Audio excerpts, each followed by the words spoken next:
The winter of 1944 settled over eastern France with a bitterness that felt almost personal, as if the land itself were weary of war. In the rural commune of Bartenheim, fields that once yielded golden harvests now carried scars from artillery and the silent heaviness of occupation.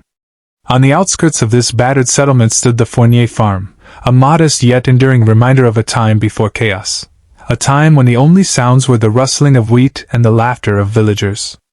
And towering above all of it, like a lonely guardian, was a concrete grain silo nearly 20 meters high. The farm belonged to Étienne Fournier, a 37-year-old man carved by seasons of labor rather than by violence. Soft-spoken yet broad-shouldered, Étienne had inherited the land from his parents, both long gone before the war spread its darkness. Despite pressure to evacuate, Étienne refused to abandon his home. His father's spirit seemed etched in every wooden beam and fieldstone, and Étienne could not bring himself to flee.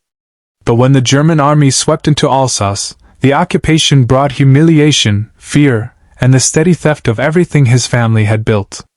For months, German soldiers came and went, barking orders, stealing grain, muddying his floors, behaving as if the farm belonged to them. Étienne swallowed his anger until the day an officer struck his younger sister Catherine simply because she begged them to spare her dog. The officer killed the animal with casual cruelty.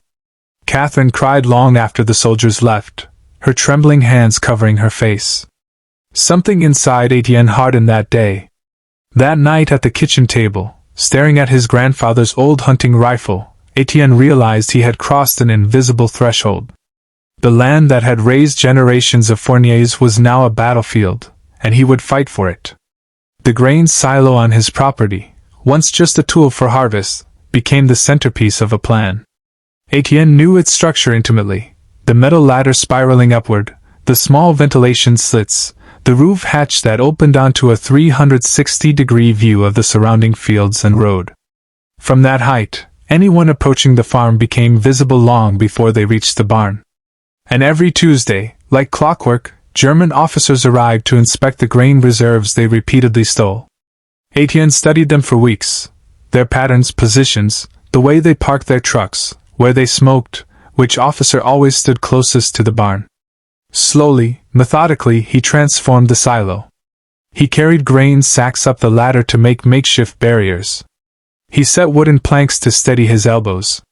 He stocked water, dried meat, a wool blanket. He cleaned the hunting rifle with care it had not seen in years. By the end of January, the humble grain silo had become a fortress in disguise, a silent tower ready to change the course of a village's suffering. The first opportunity came on a gray, frost-hardened morning. Étienne lay prone beneath the hatch, his rifle steady. 3 officers stepped out of their truck, laughing as their boots crunched over the gravel. His sights rested on the captain with the bright red scarf, the same man who had killed Catherine's dog.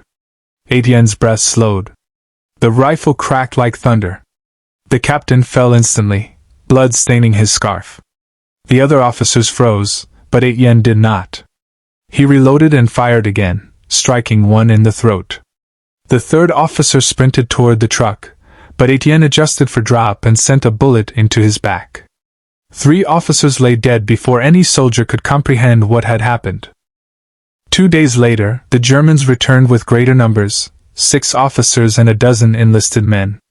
They searched the woods, questioned villagers, scoured abandoned sheds.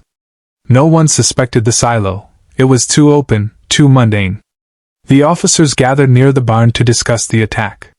Étienne waited for the moment they'd bunched together. The rifle roared again. One officer collapsed. Then another.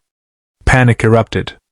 Soldiers fired blindly into the tree-line while Étienne, hidden high above, eliminated officer after officer with precise, deliberate shots. By evening, 6 more officers were dead. The Germans fled, dragging bodies as they retreated. Rumors spread like wildfire within the German ranks. Soldiers whispered of an invisible ghost haunting the fields, a phantom sniper with supernatural accuracy. But no one thought to look at the most obvious structure in plain sight. Week after week, Étienne struck with ruthless efficiency. He never targeted enlisted soldiers, only officers, the command spine of the regiment. He watched their faces, their routines, their nervous gestures. Each time they believed they were safe, Étienne fired again. The count rose to 23 by mid-March. The regiment weakened, shaken by fear and humiliation. Eventually, German command set a trap. On a foggy morning, 3 officers stood in the open as bait, while 40 soldiers hid inside a nearby farmhouse, weapons ready. But Étienne saw through it instantly. The fog was thin enough to reveal faint silhouettes moving behind the windows. He didn't take the bait. He waited patiently. Hours passed. The hidden soldiers, restless and confused, believed the sniper had disappeared. When they stepped outside in frustration, Étienne calmly began firing. Officers dropped one by one, and soldiers scrambled blindly. 5 more officers died in the chaos, bringing the total to 28. The German command, humiliated beyond tolerance, launched a full assault. Armored vehicles rolled into Bartenheim. Artillery pieces positioned themselves at the edge of the fields. They were done hunting a ghost. They planned to level everything. Étienne realized the silo was compromised. That night he climbed down, took one last look at the land that had borne witness to his quiet war, and slipped into the forest under cover of darkness. At dawn, artillery shells screamed through the sky.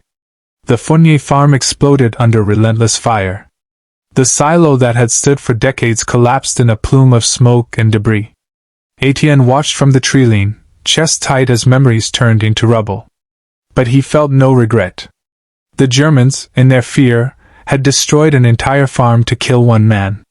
That alone was proof that he had changed something. After escaping, Étienne joined a resistance cell in the Vosges Mountains. His story spread quietly through the ranks. Le Faucon de Bartenheim, they called him. The Hawk of Bartenheim. He continued fighting alongside the Maquis until the Allies liberated the region. When the war ended, he returned to what remained of his land. Slowly, painfully he rebuilt. The silo was gone forever, but its legend endured. Villagers often spoke of the farmer who had killed 28 officers with nothing but a hunting rifle and the will to defend his home. Historians later confirmed that the sudden loss of so many officers crippled the German regiment's leadership, accelerating their collapse in the region. Étienne never boasted, never sought recognition. When asked why he had done it, he gave the same quiet answer every time. They took everything from me. I simply returned the fear they gave us. He lived the rest of his days in peace, a man whose battlefield had once been a grain tower, whose war had been born not of ambition, but of love, love for his land, for his family, and for the dignity stolen from his people. And though the silo no longer stood, the story of the silo sniper nest remained one of the most extraordinary acts of defiance by a civilian in the Second World War.